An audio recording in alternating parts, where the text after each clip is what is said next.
You've heard the term big data thrown around everywhere, right? From news headlines to business meetings. But what does it really mean? Well, in this explainer, we're going to cut through all that buzz to see how it's quietly reshaping our world. And it all starts with a pretty interesting question. Now, I know that sounds like the setup to a really weird joke, but the answer is, you guessed it, big data. Stick with me, and I promise you'll see exactly how these totally unrelated things are all connected by the power of information.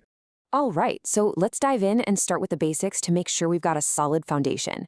Because here's the thing, big data isn't just about having a mountain of information, it's about what makes that mountain so unique and, frankly, so powerful. Okay, so here's the textbook definition. The keywords you really want to focus on are large and complex. Your traditional tools, like a simple spreadsheet, they just can't handle it. It's kind of like trying to drink from a fire hose. You need completely new tools just to manage the flow. So to really get a handle on what makes this data so different, experts came up with a handy framework. They call it the 4 V's. And honestly, understanding these 4 things is the key to cracking the whole code of big data.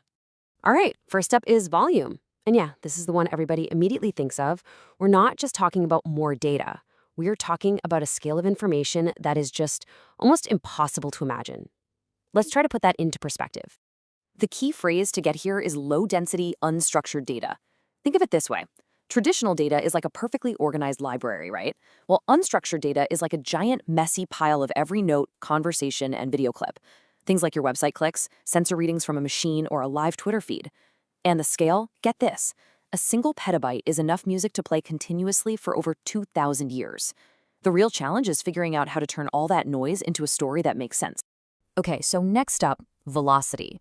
Because it's not just about the size of that data fire hose that matters, but the incredible, mind-boggling speed at which it's all flowing. So the crucial point is speed. Think about it. You've got health monitors and the Internet of Things that need to flag a problem the second it happens. Or maybe an e-commerce site sending you a special offer that's only good for the next 10 minutes because you're near their store. The data has to be received and acted on almost instantly. Okay, that brings us to our third V, variety. And this is where things start to get really interesting, because we're moving way beyond just plain old numbers in a database.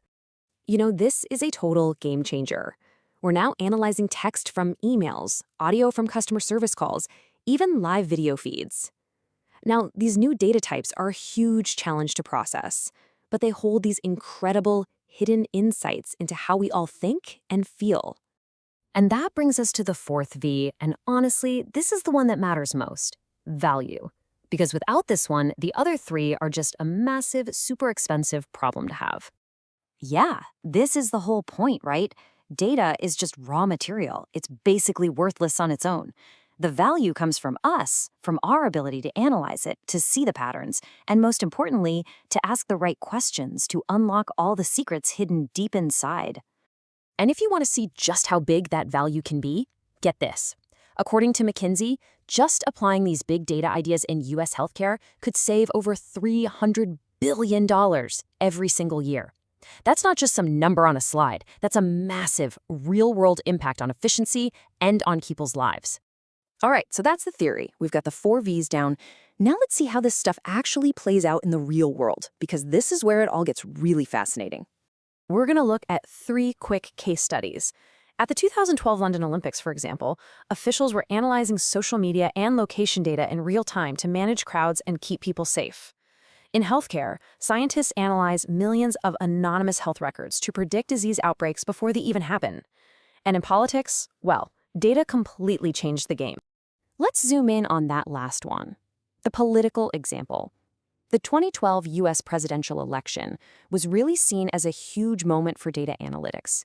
It was a true victory for the quants, the people who live and breathe numbers. So here's the playbook they used. Campaigns collected enormous amounts of data on individual voters. They crunched it all to figure out which issues mattered most to each person. And then, instead of some generic, one-size-fits-all message, they sent out customized emails or flyers designed to connect personally and hopefully sway their vote. But here's the thing. Having all this data, all this amazing tech, it's not some magic wand you can just wave. It turns out the biggest obstacles aren't technical at all. They're human. I absolutely love this quote.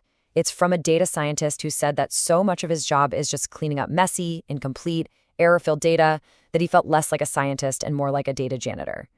It's a great reminder of the tough, unglamorous, but totally essential work that has to happen before any of the cool analysis can even start. And that actually brings up another huge shift that's happening. We're moving away from a world where only the super technical experts in the IT department could run reports. New self-service tools are now empowering business leaders, like a CFO or a CMO, to directly ask questions of the data themselves, and that leads to way faster and much more relevant insights. Okay, so we've covered a lot of ground. After all of that, what are the big ideas you should really walk away with? Let's bring it all together. So here's what it all boils down to. First, big data isn't just lots of data. It's defined by its unique volume, velocity, and variety, all of which can unlock incredible value. Harnessing it gives companies a massive competitive advantage. But remember, the tech is only half the story. The human element is absolutely key. And that brings us to the final, most important takeaway of all. The most crucial skill in this new world isn't coding, it's curiosity. And really, that's the big idea I want to leave you with today. In a world that is just overflowing with information, the ultimate challenge isn't about finding answers anymore. It's about learning how to ask the right questions. So think about the data in your own life or in your work. What questions should you be asking?